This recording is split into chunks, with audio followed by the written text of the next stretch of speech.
শুভ সকাল।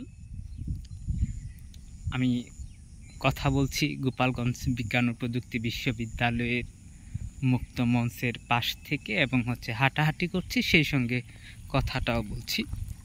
আমি কথা বলবো আজকে ট্রাম্পের যে শুল্ক নীতি, এটা নিয়ে। রিসেন্টলি ট্রাম্প বাংলাদেশের পণ্যের উপর 35% কর আরোপ করেছেন। এটা বলে রাখা ভালো যে ট্রাম্প ক্ষমতা নিয়েছে 2025 সালে 20শে জানুয়ারি এবং তিনি ক্ষমতা নেওয়ার পরেই তিনি কিন্তু প্রায় 79টি নির্বাহী অধ্যাদেশ জারি করেছেন বা নির্বাহী আদেশ জারি করেছেন। এর মধ্যে অনেকগুলো রয়েছে, যে অভিবাসন নীতি রয়েছে, তারপর শুল্ক আরোপ নীতি রয়েছে। এই শুল্ক আরোপ নীতিটা তিনি যুক্তরাষ্ট্রের রিসিপ্রকাল ট্যারিফ নামে তিনি ঘোষণা করেছেন, যেখানে আমেরিকা ফার্স্টকে তিনি আমেরিকা ফার্স্টকে তিনি প্রায়োরিটি দিয়েছেন।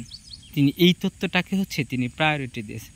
অ্যাকচুয়ালি আমরা যদি দেখি যে আসলে বাংলাদেশের পণ্যের উপর 35% কর আরোপ করেছেন, তাহলে আসলে কি হবে? আমরা যদি বলি বাংলাদেশ থেকে প্রতি বছর নিম্ন আয়ের দেশ হিসেবে প্রায় 800 বিলিয়ন ডলার আমেরিকাতে প্রতি বছর রপ্তানি করা হতো বা রপ্তানি করা হয়। এখন যদি এটা কমে যায়, এই শুল্ক আরোপের কারণে যদি এটা কমে যায়, তাহলে কেমন হবে? তাহলে বাংলাদেশে প্রায় অনেক পুরুষ এবং নারী বিভিন্ন গার্মেন্টস প্রতিষ্ঠানে যে কাজ নিয়ে ব্যস্ত তারা, এবং তারা কিন্তু কাজ করছে, এবং অনেকেই যদি এই শিল্প থেকে এই শিল্প প্রতিষ্ঠান থেকে যদি লাভবান না হয়, তাহলে কিন্তু মানুষ বা শিল্পপতিরা কিন্তু তাদের গার্মেন্টস ফ্যাক্টরিগুলো কিন্তু আর চালাবে না। দ্যাটস ওয়াই একটা বিশাল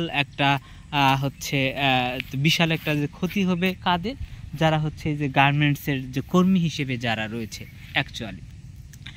এখন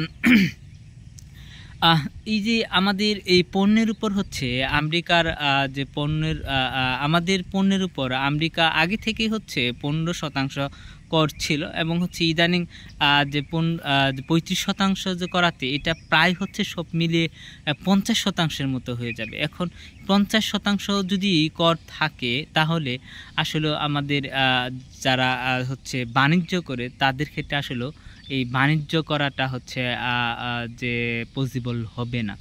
তাহলে আসলে আমাদের কি করা উচিত?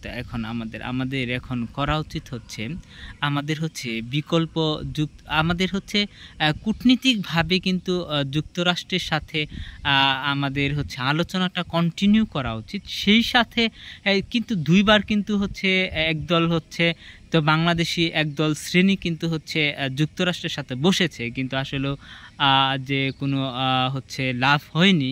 তারপরে আবার বসতে চায় 1 আগস্ট থেকে, যেহেতু এটা বাস্তবায়ন হবে, সুতরাং বাংলাদেশ সরকার আবার বসতে চায় এবং বসবে। যদি না বসতে পারে, তাহলে এই কর তো এটা যে এটা অবগত থাকবে। যদি থাকে, তাহলে আসলে যে যুক্তরাষ্ট্রের বাজারে বাংলাদেশের গার্মেন্টস শিল্পগুলার বা গার্মেন্টস পণ্যগুলো আসলে পিছিয়ে যাবে। যদি পিছিয়ে যায়, তাহলে এটার প্রভাব পড়বে শুধু বাংলাদেশের গার্মেন্টস শিল্পের উপর এটা প্রভাব পড়বে না, এটার প্রভাব পড়বে অনন্য যে পণ্য রয়েছে এটা, অর্থাৎ যে বাংলাদেশের সমগ্র অর্থনীতির উপর আমাদের এইটা প্রভাব পড়বে। দ্যাটস ওয়াই আমাদেরকে অবশ্যই একটু যে সতর্ক থাকতে হবে এই বিষয়ে, এবং আমাদের কূটনীতিটাকে একটু আমাদের কূটনীতিটাকে সুদূর প্রসারী এবং যে পরিষ্কার নীতিযুক্ত এরকম যে কিছু নিয়ে আসতে হবে, যাতে বাংলাদেশের বাজারটা অনন্য জায়গায় যাতে এটা সমৃদ্ধি লাভ করে, এবং যুক্তরাষ্ট্রের বাজার থেকে আমাদের বের হয়ে বহুমুখীকরণ হতে হবে। আরেকটা বিষয় আমাদের এটার জন্য আমাদের যে অর্থনীতির যে বাজারগুলো রয়েছে, যেমন হচ্ছে জাপান, জার্মান, তারপর হচ্ছে অস্ট্রেলিয়া, তারপর হচ্ছে কানাডা, মেক্সিকো, তারপর হচ্ছে এই চীন, এদের হচ্ছে মানে এদের মুখী হতে হবে। এদের মুখী দ্যাটস মিনস আমরা হচ্ছে ভার্সেটাইল করবো আমাদের তো ব্যবসা বাণিজ্যটা। ঠিক আছে, ধন্যবাদ। আমি আশা করি হচ্ছে আমাদের কূটনীতিক ব্যবস্থা হচ্ছে আরও শক্তিশালী হবে।